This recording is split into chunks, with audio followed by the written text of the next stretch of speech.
వాస్తవానికి మీరు చెప్తే కనుక బహుశా బీఆర్ఎస్ ఓడిపోవడానికి కారణాలు ఏమిటో కూడా అర్థమవుతుంది. ఎంతలో కొంత, మొత్తం కాకపోయినా కొన్ని అన్నా. ఆందోళనలో మీరు ఓడిపోవడానికి గల కారణాలు ఏమిటి? మీ తరఫు నుంచి మీరు చేసిన కొన్ని ఉంటాయి కదా, ఒక 3, 4 చెప్పండి. ఏమై ఉండవచ్చు? బహుశా ఈ ఇంటర్వ్యూ చూస్తున్న వాళ్ళు బీఆర్ఎస్లో నిజంగానే సర్వే జరిగితే ముఖ్యమంత్రిగా కేసీఆర్ ఒప్పుకున్నారు చాలామంది. కానీ ఓట్ల చొరకలా కాంగ్రెస్ కేసిండ్రు. అది కనబడింది మనకు. రూరల్ తెలంగాణలో బీఆర్ఎస్ కాంగ్రెస్ చాలా తేడా ఉంది. ఓట్ల పర్సెంటేజ్లో కాంగ్రెస్ చాలా ఎక్కువ ఉన్నది. కారణం ఏమిటో తెలుసు. నేను చెప్పినా కదా, పోల్ మేనేజ్మెంటే ప్రధానం. ఒకటి ఇంకా నువ్వు ఎంత పని చేసినావా, ఓకే, ఇంకా ప్రచారం చేసినావా అనే దానికంటే పోల్ మేనేజ్మెంట్ అనేది బాగా పనిచేస్తుంది. అదొకటి. నెక్స్ట్ ఇక్కడ డబ్బుల్ని విచ్చలవిడిగా పంచాడు దామోదర రాజనరసింహ. మేము రివ్యూ చేస్తుంటే మా వాళ్ళు చెప్తున్నారు కదా, పంచే క్రమంలో ఇట్లా లెక్క పెడుతుంటే కింద నోటు పడితే ఆ నోట్లో కూడా లెక్క పెట్టుకోలేరంట, లెక్క చేయలేరంట, తీసుకోలేరంట. అంత నీళ్ళ లెక్క పైసల పంపిణీ దామోదర రాజనరసింహ చేసిండు. సో అదొక కారణం. ప్లస్ ఇంకా మా దగ్గర కూడా కొందరు ఉండొచ్చు. ఇప్పుడు నేను చెప్పిన కదా, ఇప్పుడు నా ఆరోపణలు చేసినోడు, ఇప్పుడు నా మీద ఆరోపణ చేసిన పిల్లోడు వాడు అంతకుముందు మా పార్టీ 6 నెలల కింద వరకు, వాడు ఇప్పుడు నా మీద అంత స్ట్రాంగ్గా పెడుతున్నట్టు అర్థం ఏం చెప్పు?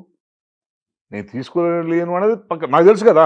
నేను తీసుకుంటే నాకు తెలుస్తే కదా, అరే పలానా పవన్ వాడు తీసుకున్నా, వాడు పిలిపించిన మరే నీకు ఇచ్చిన తీసుకున్నారా, నీ పైసలు నీకు ఇస్తారా చెప్పకరా, నేను బతిలాడతా కదా. అవును, వాడికి నేను ఫోన్ చేసి మాట్లాడడం కూడా నాకు సహించలేదు నాకు మనస్తత్వం.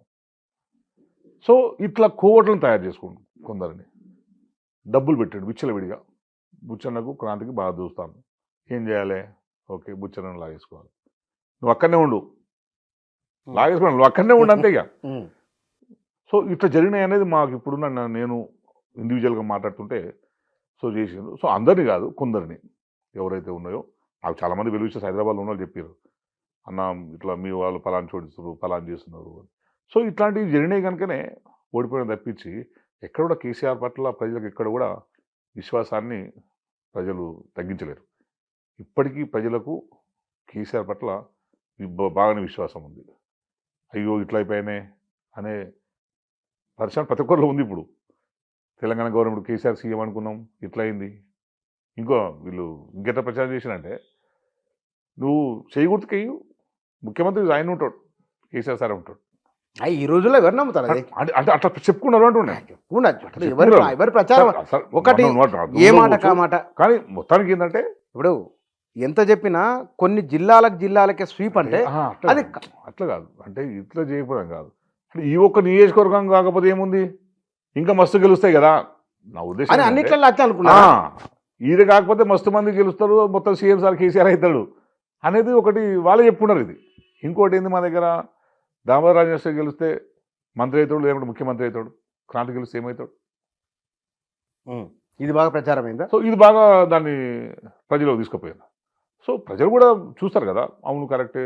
నిజంగా మీరు నా ఓటమి కూడా ప్రధానమైన కారణం ఏంటంటే, మా దగ్గర రోడ్డు సమస్య నా మీద బాగా నేను అనుకుంటున్నా.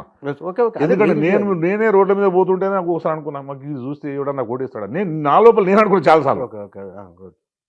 ఎందుకంటే మా రోడ్లు ఎంత ఇదైపోయినాయి అంటే, వాటి గురించి నేను తిరిగి చివరికి శాంక్షన్ చేసుకొని టెండర్లు వేయిస్తే టెండర్లు కూడా ఎవరి రాలే. ఎందుకు దూరాలంటే, ఇప్పుడు స్టేట్లో ఆర్థిక పరిస్థితి కరోనా టైంలో వచ్చిన సంక్షోభమే ఆర్థిక పరిస్థితి కంటిన్యూ అయింది కదా, 2 ఏళ్ళు. సో కాంట్రాక్టర్లు బిల్లులు లేట్ వస్తాయి, రావని కాదు, బిల్లులు లేట్ వస్తాయి ఏంది అనేది. ఇంకోటి ఏంటంటే, మా దగ్గర ఇంతకుముందు 10 సంవత్సరాలు పనులు చేస్తుంటే దామోదర రాజనరసింహ మనిషి ఉన్నాయి, నాన్ కోఆపరేషన్ కావచ్చు అది. ఓకే, అంతే కదా, రోడ్లు వేస్తే నాకు పేరు వస్తాయి కదా, ఎందుకు వేయాలని రోడ్లు వేయకపోవచ్చు. కొత్త వాళ్ళని తెచ్చేనికి కూడా వీలు కాదు. నువ్వు మొత్తం నియోజకవర్గం మొత్తంలో ప్రతి నియోజకవర్గం సెంటర్ కాదు, మా జిల్లాలో ఆయన డిప్యూటీ సీఎం ఉన్నప్పుడు జిల్లాలో ఏ వర్క్ జరగాలన్నా కూడా దామోదర రాజనరసింహ బామ్మర్దే వర్కులు చేస్తుండే. ఊర్లో 2 లక్షలతో గెలికిచ్చారన్న వర్క్ కూడా దామోదర రాజనరసింహ బామ్మర్దే చేస్తుండే. 5 లక్షల నుంచి 500 కోట్ల వరకు ఏ పనైనా దామోదర రాజనరసింహ బామ్మర్దే మా దగ్గర చేస్తుండే. ఆయన ఓడిపోయిన తర్వాత బాబుమోహన్కి ఆయన గొడవలు వచ్చేసినాయి, బాబుమోహన్ ఏదో డబ్బులు తీసుకుని ఏదో ఇది చేసుకున్నారు, ఇంకెవడు కాంట్రాక్ట్ మా దగ్గర రాలేదు. సో మేము మిగతా కాంట్రాక్ట్ తీసుకురావడంలో కూడా ఫెయిల్ అయినాం మనం. నేను అప్పటికే వేరే ఫ్రెండ్తో మాట్లాడి కొన్ని టెండర్లు వేయించిన, సగం వరకు వర్క్ స్టార్ట్ చేసినాం. మీకు మేజర్ పోర్షన్ ఎక్కడైతే ఉందో స్టార్ట్ చేయగలిగినాం. కానీ ఇంకా కొన్నిటిని ఆ ఎఫెక్ట్ పడ్డది జనాలు రోడ్ల మీద ఎఫెక్ట్ అయితే పడ్డది. నేను అనుకునే నా ఫెయిల్యూర్ 100% దాన్ని ఒప్పుకోవాలి కదా.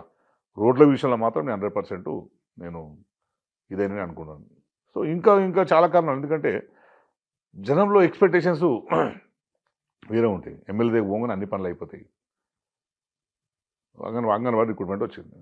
అంగన్వాడీ ఓ మనిషి వచ్చి, సార్ మా బిడ్డ ఉన్నది అంగన్వాడీ టీచర్గా పెట్టి ఇవ్వాలి సార్ అన్న.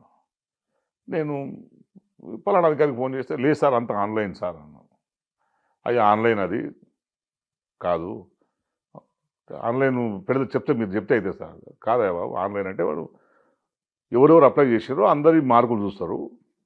మార్కులు చూసి ఎవరికి ఎక్కువ మార్కులు వస్తే వాళ్ళకే ఇస్తారు. నీ బిడ్డ మార్కులు తక్కువ ఉన్నాయి కనుక 3వ ప్లేస్లో ఉంది, ఇవ్వలేరు. అట్లనే ఉంటుంది సార్. ఇంతకుముందు ఎమ్మెల్యే సార్ ఇట్లా రాసి ఇచ్చేస్తే పనులు అయిపోతుండే సార్.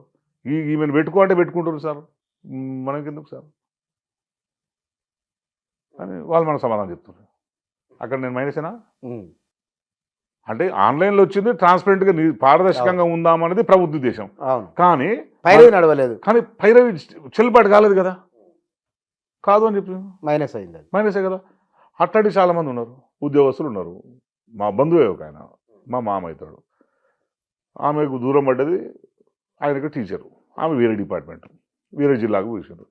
ఇక్కడ ఏసీ ఆలుడు అంటాడు. అంటే నేను పోతే వేరే జిల్లా ఈ జిల్లాకు సాధ్యం కాదు అంటే నువ్వు లీగల్ దాంట్లో టెక్నికల్ సాధ్యం కాదు కదా. ఇంత పని చేయకపోతే ఎట్లా నువ్వు అంటే అది కాదు మామ, అట్లా సాధ్యం కాదు. అది అక్కడ ఉన్నది ఎక్కడున్నా కూడా కదా. రోజు బస్సు మంచిగా ఉంది, ట్రాన్స్పోర్ట్ మంచిగా ఉంది. బస్సు గంట సేపు కదా పోయి కాస్త కూర్చుంటే పాడుకుంటే పోయి వస్తారు, ఏముంది దాంట్లో మామ అని నేను. ఇక అది నువ్వు చెప్పాలి నాకు చెప్పి ఆయన నాకు దూరం. అంటే నువ్వు జనాల్లో మనం ఏం చెప్తే అదే అవుతుంది అనేది ఇంతకుముందు ప్రభుత్వంలో జరిగింది. పాత అనుభవాలు. నువ్వు పెన్షన్ నువ్వు కావాలంటే రాసిస్తే పెన్షన్లు వచ్చేస్తుంటాయి కదా. వాడికి వయసు ఎంత ఉందో తెలియదు, 30 ఏళ్ళు కూడా పెన్షన్లు వచ్చినాయి. ఇప్పుడు నీకు 57 ఏళ్ళు ఆన్ రికార్డు ఉన్నాడు కూడా పెన్షన్ రాదు. అన్ని ఆధారు. ఇప్పుడు అంతా ఆన్లైన్. మన ప్రభుత్వం వచ్చేసరికి అన్ని కట్టుదిట్టం అయిపోయినాయి. అంత అంత ట్రాన్స్పరెంట్గా జరుగుతున్నది. అలాగే లేదు ఇప్పటికి పోల్చుకుంటారు. అప్పుడు ఇట్లయింది, ఇప్పుడు ఇట్లా రాకపోతే ఎట్లా?